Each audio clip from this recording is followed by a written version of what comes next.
अगला योजना है हमारा राष्ट्रीय परिवार सहायता योजना। देखिए परिवार को सहायता करना है, क्या करना है, परिवार को सहायता। तो राष्ट्रीय परिवार सहायता योजना, थोड़ा सा योजना के नाम को गौर से देख लेना आप लोग, क्या बोला जा रहा है, उसी से थोड़ी बहुत आइडियोलॉजी आ जाएगी मन में, थोड़ा बहुत आइडिया, एकदम से कूद नहीं जाना है, थोड़ा ठहर करके समझना है। देखिए तो अब परिवार को सहायता करना है, परिवार को सहायता करने की जरूरत कब पड़ेगी, अगर परिवार का मुखिया नहीं है। अगर परिवार के मुखिया को कुछ हो जाता है, अब वो मुखिया चाहे महिला हो या पुरुष हो, मुखिया की बात की जा रही है यहाँ पे, महिला और पुरुष की बात नहीं हो रही है। तो मुखिया में महिला मुखिया भी आती है और पुरुष मुखिया भी आते हैं। अब मैं वो वाले मुखिया की बात नहीं कर रहा हूं जहां पे डिक्लेयर रहता है पुरुष और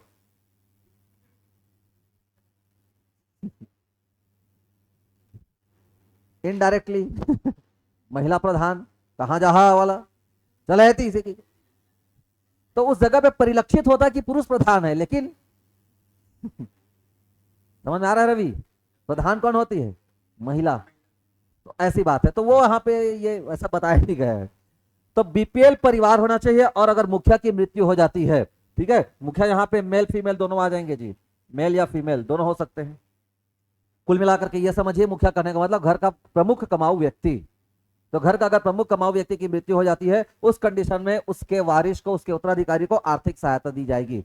इस योजना का नाम है परिवार सहायता योजना। यह भी हमारा सामाजिक सहायता योजना के अंतर्गत आ रहा है। तो सामाजिक सहायता योजना के अंतर्गत हमने क्या देखा, सबसे पहले सामाजिक क्या नाम था वो दिव्यांग वाला, सुरक्षा पेंशन योजना, फिर सुखद सहारा योजना, फिर 3 इंदिरा गांधी वाला, एक वृद्धावस्था, विधवा और निःशक्तजन वाला, ठीक है, 3 और 2 5, ये हो गया 6 कौन सा, राष्ट्रीय परिवार सहायता योजना। और 7 आता है हमारा मुख्यमंत्री पेंशन योजना, 7 ये है, ठीक है, कौन सा, सामाजिक सहायता योजना। ये जो सामाजिक सहायता योजना का जो पैकेज है, इस पैकेज में 7 योजनाएं शामिल हैं, ठीक है, कितनी योजनाएं, 7। चलो, तो मेल फीमेल दोनों। तो मृत्यु होने पर वारिस को कितना क्या दिया जाएगा, आर्थिक सहायता प्रदान किया जाएगा। अब देखते हैं आर्थिक सहायता की राशि कितनी होती है। देखिए अब सबसे पहले पात्रता को समझते हैं, पात्रता क्या है। पहली बात तो यह कि वो मुखिया जो है, या वो मुखिया जिस परिवार के अंतर्गत आता था, वो परिवार होना चाहिए बीपीएल। लगभग लगभग हम देख रहे हैं कि 90% योजनाओं में हम बीपीएल परिवार को ही पात्र पा रहे हैं, ठीक है। लेकिन देखते रहना ना, चिराई उड़ मत खिला दे, सब जगह बीपीएल चिराई उड़, बीपीएल चिराई उड़, एक एक हाथ है गैर बीपीएल बघवा उड़।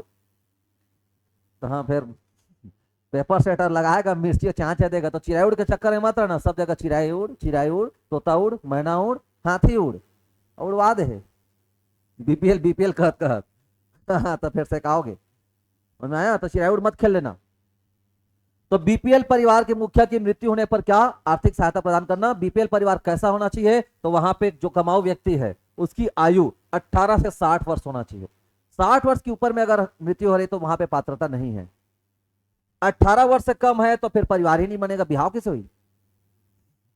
18 मिनिमम क्राइटेरिया है, ठीक है। तो 18 मिनिमम क्राइटेरिया और 60 वर्ष से ऊपर में समझ लेना, यह समाप्त हो जाएगा, तो उसके ऊपर कहानी नहीं है, ठीक है। ये क्राइटेरिया समझ में आ रही बातें। बीपीएल परिवार हो, मुखिया की मृत्यु हो, और वो मुखिया की आयु कितनी हो रही हो, 18 से 60। एक ही लाइन में 3 क्राइटेरिया है। पहला क्राइटेरिया बीपीएल परिवार से आता हो, दूसरा क्राइटेरिया आयु, है ना, परिवार का मुखिया हो, और तीसरा नंबर आयु 18 से 60 वर्ष हो। क्योंकि हम यहाँ पे परिवार को सहायता देने की योजना की बात कर रहे हैं, तो परिवार को सहायता देना है, अगर मुखिया नहीं है उस कंडीशन में, निराश्रित या उस परिवार का कोई नहीं है, ये वाली कहानी मत हो, तो सरकार उसके लिए जवाबदेही है, ठीक है।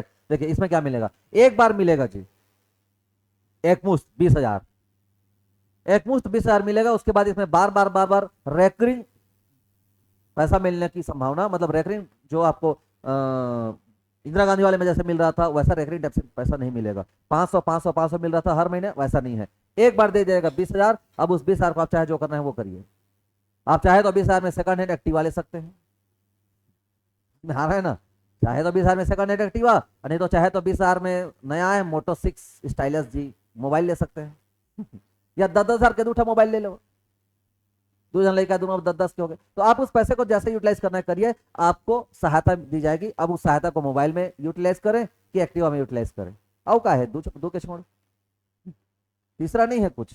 तो 20,000 एकमुश्त सहायता 18 से 60 साल। कौन सी योजना, राष्ट्रीय परिवार सहायता योजना। तो परिवार में जब हम सहायता करें तो सहायता एक बार करेंगे, कितने बार, एक बार, इसलिए एकमुश्त 20,000, ध्यान रखना। सहायता एक बार होगा, बार बार करते हो क्या? जैसे कोई उधारी पैसा मांगा रोज देते हो क्या? एक गधे दे दोबारा, वो खुद नहीं मांगा है। चलो, संचालन कौन? केंद्र सरकार। क्यों? राष्ट्रीय शब्द आया है। क्या आया है? राष्ट्रीय। यहां पे कोई साझी नहीं है इंदिरा गांधी योजना टाइप से, नहीं तो वहां पे 500 रुपया दे रहे थे, लेकिन 500 में साझी था। कैसा साझी? 300 और 500। यहां पे कोई साझी नहीं, एक साथ 20,000 रुपया ले और दफा हो जाओ, ऐसा है। तो 20,000 रुपया किसकी ओर से? केंद्र सरकार। 100% राशि किसकी ओर से दी जाएगी? केंद्र सरकार की ओर से दी जाएगी। इसमें 8 आने भी राज्य सरकार का हिस्सा नहीं है। राष्ट्रीय लिखा हुआ है, राष्ट्रीय परिवार। ठीक है। अब लाभान्वित व्यक्ति को देखोगे तो 2,952 2952 लोगों को अभी तक दिया जा चुका है। तो राष्ट्रीय परिवार सहायता योजना, बीपीएल परिवार के मुखिया की अगर मृत्यु होती है तो मृत्यु होने की कंडीशन में वारिस जो उसका उत्तराधिकारी होगा उसको आर्थिक सहायता देना। क्राइटेरिया क्या क्या रहेगा? तो एक तो बीपीएल परिवार से आता हो, दूसरा मुखिया की मृत्यु हो जाए, और वो मुखिया महिला पुरुष कुछ भी हो सकती है।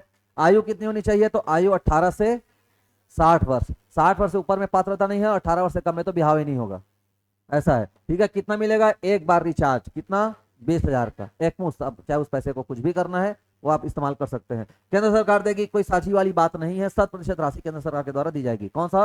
राष्ट्रीय परिवार सहायता योजना। आगे बढ़ जाएं। ठीक है, चलो।